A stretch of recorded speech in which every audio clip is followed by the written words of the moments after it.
സല്ലല്ലാഹു അലാ മുഹമ്മദ് സല്ലല്ലാഹു അലൈഹി വസല്ലം.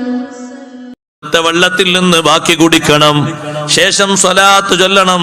അതേ, ആ സ്വലാത്ത് മറന്നുപോകാൻ പാടില്ല. രണ്ടാമതായിട്ട് ഇബ്നു ഹജർ തങ്ങൾ പറയുന്നു, ഇദാ മർറ ഫീഹാ ബിആയത്തിൻ ഫീഹാ ദിക്റുഹു സ്വല്ലല്ലാഹു അലൈഹി വസല്ലം.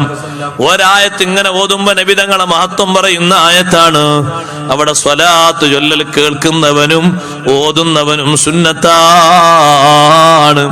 ഇമാം നവവി റളിയല്ലാഹു അൻഹു സുന്നത്തില്ലാന്ന് ഫത്വ നൽകിയിട്ടുണ്ടെങ്കിലും അത് അറിയാത്തവരല്ലേ ഇബ്നു ഹജർ തങ്ങള്. മഹാനവർകൾ പറയുന്നു, ഇമാം നവവി തങ്ങൾ അത് സുന്നത്തില്ല എന്ന് പറഞ്ഞിട്ടുണ്ട്. എന്നാലും അങ്ങനെ ഒരു സംഗതി സുന്നത്തുണ്ട്. അതിന് മഹാനവർകൾ അവലംബമാക്കിയത് അൻവാർ എന്ന് പറയുന്ന കിതാബിലെ മുസന്നിഫ് ഉദ്ധരിച്ച ഉദ്ധരണിയാണ്. ധാരാളം പണ്ഡിതന്മാർ ഈ വിഷയം പറഞ്ഞിട്ടുണ്ട്. അഷ്റഫുൽ ഖൽഖ് സല്ലല്ലാഹു അലൈഹി വസല്ലം തങ്ങളെ പരാമർശിക്കുന്ന ഒരായത്തങ്ങ് ഓതിപ്പോയാൽ ഒന്ന് സ്വലാത്ത് ചൊല്ലൽ സുന്നത്തുണ്ട്. സല്ലല്ലാഹു അലൈഹി വസല്ലം എന്നെങ്കിലും ഒരു സ്വലാത്ത് അവിടെ ചൊല്ലണം. സുബ്ഹാനല്ലാഹ് മൂന്നാമത്തെ ഘട്ടമായി പറയുന്നത് നിസ്കാരാനന്തരമാണ്. നിസ്കരിച്ച് നിസ്കാരത്തിന്റെ ശേഷമുള്ള ദിക്റുകളൊക്കെ കഴിഞ്ഞിട്ട് നബി സല്ലല്ലാഹു അലൈഹി വസല്ലം തങ്ങൾക്ക് സ്വലാത്തുൽ സുന്നത്തുണ്ടോ? ഉണ്ട്. ഇബ്നു ഹജർ തങ്ങൾ പറയുകയാണ്, അങ്ങനെ സ്വലാത്തുൽ സുന്നത്തുണ്ട്. നിസ്കാരം കഴിഞ്ഞിട്ട് ഒരാൾ പ്രാർത്ഥിച്ചാൽ, അതേ, അല്ലാഹുമ്മ ആതി മുഹമ്മദനിൽ വസീല വജഅൽ ഫിൽ മുസ്തഫീന മഹബ്ബതാ വഫിൽ ആലമീന ദറജതാ വഫിൽ മുഖറബീന ദറഹു.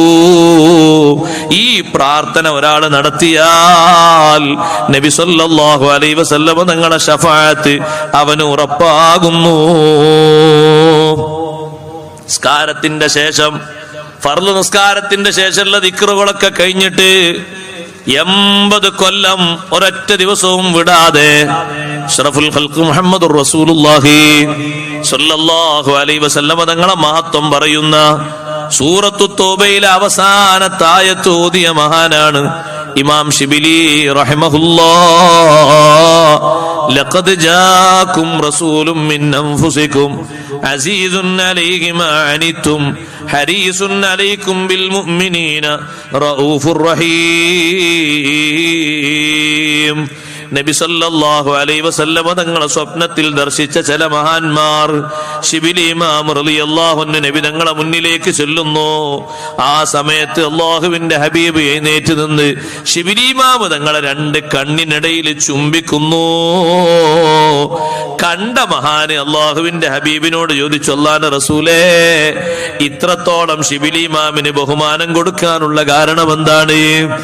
ആ സമയത്ത് നബി സല്ലല്ലാഹു അലൈഹി വസല്ലം പറയുന്നത്, നിസ്കാരം കഴിഞ്ഞ് ദിക്റൊക്കെ കഴിഞ്ഞാൽ, എല്ലാ ഫർള് നിസ്കാരവും കഴിഞ്ഞിട്ട് എന്റെ മഹത്വം പറയുന്ന ലഖദ് ജാഅകും റസൂലും മിൻ അൻഫുസികും എന്ന ആയത്ത് ഓതുന്ന മഹാനാണ്. അതിന്റെ പുറമേ വയത്ബഉഹാ ബിസ്സലാത്തി അലയ്യ, ആ ആയത്ത് ഓതിയിട്ട് പിന്നൊരു സ്വലാത്തും ചൊല്ലും. ആയത്ത് മാത്രല്ല, അതിന്റെ ശേഷം ഒരു സ്വലാത്തും എനിക്ക് ചൊല്ലും. അങ്ങനെ എന്നെ ഓർക്കുന്ന, എന്റെ പേരിൽ സ്വലാത്തല്ലുന്ന ആളെ കാണുമ്പോ ഞാനും ഒന്ന് ബഹുമാനിക്കണ്ടേ? അതിനാ ഞാൻ ഇങ്ങനെ എണീറ്റ് നിന്നിട്ട് രണ്ട് കണ്ണിനിടയിൽ ചുംബനം കൊടുത്തത് എന്ന് സയ്യിദുനാ റസൂലുള്ളാഹി സ്വല്ലല്ലാഹു അലൈഹി വസല്ലം മറുപടി പറയാണ്. വേറെ ചില റിപ്പോർട്ടിൽ കാണാം, ശിബിലി ഇമാം തങ്ങളുടെ വഫാത്തിന് ശേഷം സ്വർഗത്തിൽ മഹാനവറുകൾ സ്വർഗീയരുടെ കൂട്ടത്തിലായി കണ്ടപ്പോ, സ്വർഗത്തിൽ വലിയ ബഹുമാനത്തോടെ നടക്കുന്ന കണ്ടപ്പോ ശിബിലി ഇമാം റളിയല്ലാഹു അൻഹുവോട് ചോദിച്ചൊരാള്, എന്തേ അല്ലാഹു നിങ്ങൾക്ക് ഇത്ര ബഹുമാനം തന്നത്?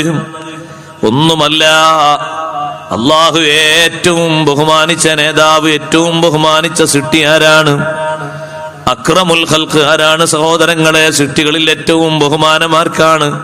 തർക്കമില്ലല്ലോ, സയ്യിദുനാ റസൂലുള്ളാഹി സ്വല്ലല്ലാഹു അലൈഹി വസല്ലം തങ്ങൾക്കാണ് ഏറ്റവും വലിയ ബഹുമാനം. അത്ര ബഹുമാനം അല്ലാഹു ആർക്കും നൽകിയിട്ടില്ലല്ലോ. അതുകൊണ്ടാണ് ഇബ്നു ഹജർ ഹൈതമി തങ്ങൾ പറയുന്നുണ്ട്, ബാപ്പാനേക്കാളും ഉമ്മാനേക്കാളുള്ള ബഹുമാനം. ബാപ്പ വിളിക്കുന്നു, മോനെ, മോന് ഫർള് നിസ്കരിക്കാണ്. നിസ്കാരം കൈയച്ചു പോയിട്ട് ബാപ്പാനെ വിളിക്കുത്തരം ചെയ്യാൻ പറ്റുമോ? ഫർള് നിസ്കാരത്തിൽ ബാപ്പ വിളിക്കുന്നു, ഉമ്മ വിളിക്കുന്നു, കൈയച്ചു പോയി ഉത്തരം ചെയ്യാൻ പറ്റുമോ? പറ്റൂല. സുന്നത്ത് നിസ്കാരത്തിലാണെങ്കിൽ ബാപ്പാന്റെ ഉമ്മാനും വിളിക്കുത്തരം ചെയ്യണം. അതേ സമയത്ത് അതിനേക്കാൾ അപ്പുറം ഫർള് നിസ്കരിക്കുകയാണെങ്കിൽ പോലും നബി സല്ലല്ലാഹു അലൈഹി വസല്ലം ഒരാളെ വിളിച്ചാൽ കൈയച്ചു പോയി ഉത്തരം ചെയ്യണം. അത് അല്ലാഹുവിന്റെ കൽപ്പനയാണ്. മദീന പള്ളിയുടെ ഉള്ളിൽ നിസ്കരിച്ചിരുന്നൊരു സ്വഹാബി, ഇമാം ബുഖാരി തങ്ങൾ റിപ്പോർട്ട് ചെയ്യുന്ന ഹദീസിൽ കാണാം, നിസ്കാരത്തിൽ നബി തങ്ങൾ പുറത്തുനിന്ന് വിളിക്കുന്നുണ്ട്, ഉള്ളിലാണ് ആ സ്വഹാബി. നിസ്കരിക്കുകയായിരുന്നു, നബി തങ്ങൾ വിളിച്ചു, വിളിക്ക് ഉത്തരം ചെയ്തില്ല. നിസ്കാരം കഴിഞ്ഞ് വന്നിട്ട് പറഞ്ഞു, നബിയെ ഞാൻ നിസ്കാരത്തിലായിരുന്നു. അള്ളാഹു പറയുന്നത് നിങ്ങൾ കേട്ടിട്ടില്ലേ എന്ന് നബി തങ്ങൾ തിരിച്ചു ചോദിക്കുന്നുണ്ട്. യാ അയ്യുഹല്ലദീന ആമനൂ ഇസ്തജീബൂ ലില്ലാഹി വലിർറസൂലി ഇദാ ദഅാകും ലിമാ യുഹീകും. അള്ളാഹും അള്ളാഹുവിന്റെ റസൂലും എപ്പോ വിളിച്ചാലും ഉത്തരം ചെയ്യണം. നിസ്കാരത്തിലാകട്ടെ, ഫർള് നിസ്കാരത്തിലാകട്ടെ, മാറ്റമില്ല.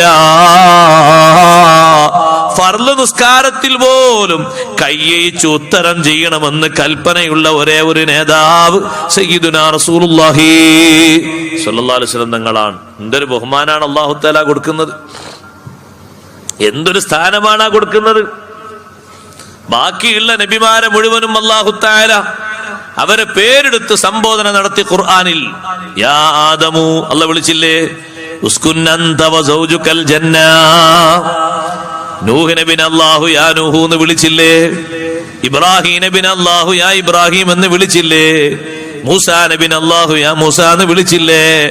പക്ഷേ ലോകത്തിന്റെ നേതാവ് സയ്യിദുനാ റസൂലുള്ളാഹി സ്വല്ലല്ലാഹു അലൈഹി വസല്ലം നിങ്ങൾക്ക് അല്ലാഹു കൊടുക്കുന്ന ബഹുമാനം കണ്ടോ? പേരെടുത്ത് വിളിക്കാതെ അല്ലാഹു വിളിക്കുന്നത് യാ അയ്യുഹൻ നബിയ്യു, യാ അയ്യുഹർ റസൂൽ, യാ അയ്യുഹൽ മുസമ്മിൽ, യാ അയ്യുഹൽ മുദ്ദസിർ. ഇങ്ങനെയല്ലേ വിളിക്കുന്നത്. ഒരു സ്ഥലത്ത് പോലും പേരെടുത്ത് വിളിച്ചിട്ടില്ല. എന്നു മാത്രമല്ല, ജനങ്ങളോടും അല്ലാഹു അത് പഠിപ്പിച്ചു. ലാ തജഅലൂ ദുആ അർ-റസൂലി ബൈനകും കദുആഇ ബഅദികും ബഅദാ. നിങ്ങൾ നിങ്ങളെ കൂട്ടുകാരെ പരസ്പരം പേര് വിളിക്കും പോലെ അല്ലാഹുവിന്റെ റസൂലിനെ പേരെടുത്ത് വിളിക്കാൻ പാടില്ല. വിളിക്കേണ്ടത് യാ റസൂലല്ലാഹ്, യാ ഹബീബല്ലാഹ്. അങ്ങനെയാണ് വിളിക്കേണ്ടത്. ബഹുമാനം അങ്ങനെയാണ്. നിസ്കരിക്കുന്ന നിസ്കാരങ്ങളിലൊക്കെ വിളിക്കുന്നത് എങ്ങനെയാണ്? അസ്സലാമു അലൈക അയ്യുഹൻ നബിയൂ. പേരുകൊണ്ടാണോ നബി തങ്ങളെ സംബോധന ചെയ്യുന്നത്? അല്ലേ അല്ല. ഏറ്റവും ബഹുമാനമുള്ള നേതാവിനെ ദുനിയാവിൽ വെച്ച് നിസ്കാരത്തിന്റെ ശേഷം ഞാനങ്ങ് ബഹുമാനിച്ചപ്പോ നബിതങ്ങൾ എനിക്ക് വലിയ ബഹുമാനം തന്നു. അഷ്റഫുൽ ഖൽഖ് സല്ലല്ലാഹു അലൈഹി വസല്ലം തങ്ങൾ പറഞ്ഞു, 80 വർഷമായി ഇമാം ശിബിലി റഹിമഹുല്ലാഹ് എല്ലാ ഫർള് നിസ്കാരം കഴിഞ്ഞ് ദിക്റൊക്കെ ചൊല്ലിക്കഴിഞ്ഞാൽ മുത്തുനബി തങ്ങളെ ഓർത്തുകൊണ്ട് ആയത്ത് ഓതും. ലഖദ് ജാഅകും റസൂലും മിൻ അൻഫുസികും അസീസുൻ അലൈഹി മാ അനിതും ഹരീസുൻ അലൈക്കും ബിൽ മുഅ്മിനീന റഊഫുർ റഹീം. അതിനുശേഷം അതാ ഒരു സ്വലാത്തും ചൊല്ലുന്നു. നിസ്കാരം കഴിഞ്ഞിട്ട് ദിക്റൊക്കെ കഴിഞ്ഞിട്ട് സ്വലാത്തിൽ നിന്നതിന് വലിയ മഹത്വമുണ്ട്. നമ്മളെ കൊണ്ട് കഴിയുന്ന സ്വലാത്തുകളൊക്കെ ചൊല്ലണം. അഷ്റഫുൽ ഖൽഖ് സല്ലല്ലാഹു അലൈഹി വസല്ലം തങ്ങൾ ആ സ്വലാത്തിന്റെ മഹത്വത്തെ പറ്റി ധാരാളം പഠിപ്പിച്ചിട്ടുണ്ട്. ഇഖാമത്ത് കൊടുത്ത ഉടനെ, ബാങ്കിന്റെ ഉടനെ സ്വലാത്ത് ചൊല്ലണം. ബാങ്ക് കൊടുത്തു കഴിഞ്ഞ് ലാ ഇലാഹ ഇല്ലല്ലാഹ് എന്ന് പറഞ്ഞാൽ എന്താ പറയേണ്ടത്? നമ്മളെ നാട്ടിൽ ചിലർ ലാ ഇലാഹ ഇല്ലല്ലാഹ് മുഹമ്മദ് റസൂലുള്ളാഹ് എന്നറിയില്ലേ? ബാക്കി ലാ ഇലാഹ ഇല്ലല്ലാഹ് എന്ന് കഴിഞ്ഞാൽ സ്വലാത്താണ്. അല്ലാഹുമ്മ സ്വല്ലി വസല്ലിം അലാ റസൂലിക സയ്യിദിന മുഹമ്മദ്. ശേഷം അല്ലാഹുമ്മ റബ്ബ ഹാദിഹി ദഅവതി തമ്മ വസ്സലാത്തുൽ ഖായിമ. ലാ ഇലാഹ ഇല്ലല്ലാഹ് ലാ ഇലാഹ ഇല്ലല്ലാഹ് എന്ന് പറയണം. കൂടെ മുഹമ്മദ് റസൂലുള്ളാഹ് എന്നല്ല സുന്നത്തില്ല. ഈ മുഅദ്ദിന് പറഞ്ഞ ലാ ഇലാഹ ഇല്ലല്ലാഹ് എന്നല്ലേ? അപ്പൊ നമ്മൾ ലാ ഇലാഹ ഇല്ലല്ലാഹ് എന്ന് പറഞ്ഞാൽ മതി. ശേഷം സ്വലാത്ത് ചൊല്ലിയിട്ട് അല്ലാഹുമ്മ റബ്ബ ഹാദിഹി ദഅവതി എന്ന് ദുആർക്ക്. ബാങ്കിനും ഇഖാമത്തിന് ശേഷം അത് പ്രത്യേകം സുന്നത്താണ്. ആ ദുആഇന് വലിയ പുണ്യമുണ്ടല്ലോ. അഷ്റഫുൽ ഖൽഖ് സ്വല്ലല്ലാഹു അലൈഹി വസല്ലമ തങ്ങൾക്ക് വേണ്ടി നമ്മൾ അള്ളാഹുവിനോട് ചോദിക്കുന്ന വസീല നബി തങ്ങൾക്കല്ലാതെ മറ്റാർക്കും അല്ലാഹു തആല അത് കൊടുക്കുന്നില്ല. ആ വസീല നമ്മൾ ചോദിച്ചാൽ നമുക്കെന്താ കിട്ടാനുള്ളത്? അല്ലാഹു തആല കൊടുക്കുന്ന വസീല നമ്മൾ ചോദിക്കുമ്പോ മാഷാ അല്ലാഹ് മക്കളിസ്ത വന്നു.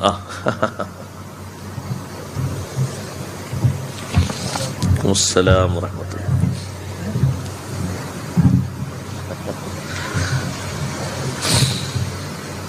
ആ വസീല ചോദിക്കുമ്പോ ഹല്ലത്ത് ലഹു ശഫാഅത്തി യൗമൽ ഖിയാമ, എന്റെ ശഫാഅത്ത് നബി തങ്ങൾക്ക് ഉറപ്പായി. ഹല്ലത്ത് എന്ന് പറഞ്ഞാൽ വാക്കിന്റെ അർത്ഥം വജബത്ത് എന്നാണ്. ചില റിപ്പോർട്ടുകൾ അങ്ങനെ തന്നെ വന്നിട്ടുണ്ട്, സ്ഥിരപ്പെട്ടു. അല്ലാഹുവിന്റെ ഹബീബ് സല്ലല്ലാഹു അലൈഹി വസല്ലം നിങ്ങളെ ശഫാഅത്ത് സ്ഥിരപ്പെട്ട് കിട്ടാൻ നമ്മൾ ചൊല്ലേണ്ടത് വളരെ ചെറിയൊരു മാർഗമാണ്. നബി തങ്ങൾക്കല്ലാതെ അല്ലാഹു തആല വസീല എന്ന പദവി ആഖിറത്തിൽ ആർക്കും കൊടുക്കൂല. മഖാമും മഹ്മൂദ് നബി തങ്ങൾക്ക് മാത്രമേ അല്ലാഹു കൊടുക്കുകയുള്ളൂ. അത് കൊടുക്കാൻ സഹോദരങ്ങളെ നമ്മൾ ദുആർന്നിട്ട് വേണോ നബി തങ്ങൾക്കത് കിട്ടാൻ? നമ്മൾ ദുആർക്കുന്നത് നമുക്ക് അവിടുത്തെ ശഫാഅത്ത് കിട്ടാനാണ്. അതുകൊണ്ടാണ് ആ ദുആഇന്റെ അവസാനം വർസുഖ്നാ ശഫാഅതഹു യൗമൽ ഖിയാമ ഇന്നക ലാ തുഖ്ലിഫുൽ മിആദ് എന്നുകൂടി ചേർത്തി